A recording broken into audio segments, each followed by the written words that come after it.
বাস্তবায়নে ছোট ছোট অংশ রাফি?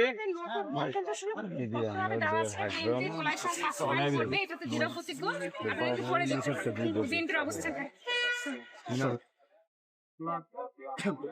বদ্ধপরিকর আমাদের বিএনপি মাননীয় চেয়ারম্যান এবং মাননীয় প্রধানমন্ত্রী তিনি সংবাদ সম্মেলনের মাধ্যমে জাতির সামনে তিনি উপস্থাপন করেছেন জুলাই সনদ নিয়ে তিনি অক্ষরে অক্ষরে পালন করবে। অথচ আপনারা জানেন যে একটি গোষ্ঠী যারা দেশ বিরোধী গোষ্ঠী তারা মিথ্যাচার এবং কীভাবে বিভ্রান্তি করা যায়।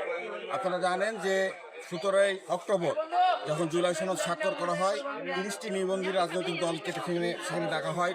বিএনপি সরকার আপনারা দায়িত্ব দিয়েছেন। বিএনপির কাজ হলো জনগণের ম্যান্ডেট নিয়ে যে সংসদে গেছে সেই কাজগুলো বাস্তবায়নের জন্য যে অঙ্গীকার বিএনপি দিয়েছে, ইনশাল্লাহ আপনাদের পাশে থেকে একটা আমরা ইনশাল্লাহ বাস্তবায়ন করবো।